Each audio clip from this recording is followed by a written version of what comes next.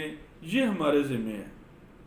شفا دینا یہ ہمارے ذمہ نہیں۔ ہاں، جہاں پہ پیتھولوجیکلی چینجز آ جاتی ہیں، ٹیشوز کے اندر بہت زیادہ تبدیلی آ جاتی ہے، بیماری بہت زیادہ گہری چلی جاتی ہے، وہاں پہ علاج بعض دفعہ ناممکن ہو جاتا ہے، اور بعض دفعہ بڑا پیچیدہ ہو جاتا ہے، بعض دفعہ بڑا ٹائم لیتا ہے۔ جیسے کہ مرض تیسری چوتھی سٹیج میں ہو تو وہاں پہ تھوڑا کام مشکل ہوتا ہے۔ اگر فرسٹ اور سیکنڈ سٹیج میں ہو، یا بیماری سطحی طور پر ہو، اتنی زیادہ ڈیپ نہ ہو، اتنی زیادہ پیتھولوجیکلی چینجز ابھی نہ ہوئی ہوں، ٹیشوز اتنے زیادہ ڈیمیج نہ ہوئے ہوں، تو پھر وہاں پہ علاج جلدی جاتا ہے، کم وقت میں ہی ٹریٹمنٹ ہو جاتا ہے۔ تو جہاں پہ بہت زیادہ چینجز ہو جاتی ہیں، وہاں پہ ہم صرف اور صرف مریض کو ریلیف دے سکتے ہیں، پرماننٹلی کیور نہیں کر سکتے۔ جہاں پہ آرگنز ریموو کرا لیتے ہیں، جیسے کہ کسی نے کڈنی نکلوا لیا، کسی نے آنکھ کا کچھ پیس نکلوا لیا، کسی نے لیور ٹرانسپلانٹ کروا لیا، تو اس طرح سے جو ریموو ہو جاتے ہیں یا چینج ہو جاتے ہیں، تو وہاں پہ ہم کیا کرتے ہیں، کسی نے گال بلیڈر نکال دیا، تو وہاں پہ ہم صرف ریلیف دے سکتے ہیں، پیشنٹ کو کیور نہیں کر سکتے۔ کڈنی کے اندر اگر کرونک ڈیزیز ہے، بہت پرانا اور پیچیدہ مرض ہو گیا ہے، وہاں پہ تھوڑا ٹائم لگ جاتا ہے، اگر اس کے ساتھ کوئی اور کمپلیکیٹڈ نہیں ہے مسائل۔ اگر بہت زیادہ کمپلیکیٹڈ مسائل ہیں، ان کا سائز بڑھ گیا ہے، اس کے اندر بہت زیادہ ٹیومر پھیل گئے ہیں، اور وہ 4th سٹیج میں چلے گئے ہیں یا 3rd سٹیج میں چلے گئے ہیں، وہاں پہ تھوڑا مشکل ہو جاتا ہے۔ اگر فرسٹ سیکنڈ سٹیج میں ہے تو آسان ہو جاتا ہے، ٹائم لگتا ہے، لیکن انشاءاللہ مریض جو ہیں وہ کیور ہو جاتے ہیں۔ بعض مریض جلدی کیور ہو جاتے ہیں، بعض مریض جو ہیں وہ دیر سے کیور ہوتے ہیں۔ اس لیے میں نے آپ کو تھوڑی سی تفصیل بتائی ہے کہ وہ مرض کے حساب سے ہوتا ہے کہ مرض کتنی گہری ہے، کتنی ڈیپ ہے، کتنا اس نے ٹیشوز کے اندر تبدیلیاں پیدا کر دی ہیں، آرگن کے اندر تبدیلیاں پیدا کر دی ہیں، کہاں تک اس کی رینج پہنچی ہوئی ہے، وہ ڈی این کے اندر کہاں تک پہنچ گئی ہے، تو اس حساب سے اس کے اوپر ٹائم لگتا ہے۔ جتنی بیماری زیادہ گہری ہوگی، ڈیپ ہوگی، اتنا ٹائم زیادہ لگے گا، اتنا کیس زیادہ کریٹیکل ہوگا، اس کے اندر مختلف سمٹمز، علامات چینج ہوتی رہتی ہیں، تبدیل ہوتی رہتی ہیں۔ جتنا کیس سطحی ہوگا، کم وقت کا ہوگا، تھوڑے ڈیوریشن کا ہوگا، فرسٹ سٹیج میں ہوگا یا سیکنڈ سٹیج میں ہوگا، اتنا زیادہ ڈیپ نہ گیا ہوگا، پھر ٹیشوز کے اندر کوئی تبدیلیاں نہیں ہوگی، وہ کیس جلدی کیور ہو جاتے ہیں، جلدی ان کو ریلیف مل جاتا ہے۔ تو یہ تھی ہماری تھوڑی سی اویئرنیس اس کے حوالے سے، یعنی معلومات۔ تو انشاءاللہ اسی طرح یہ سلسلہ جاری رہے گا۔ تو نیکسٹ ویڈیو میں ہم پھر ملیں گے۔ مجھے اجازت دیں۔ اللہ حافظ۔ السلام علیکم ورحمۃ اللہ وبرکاتہ۔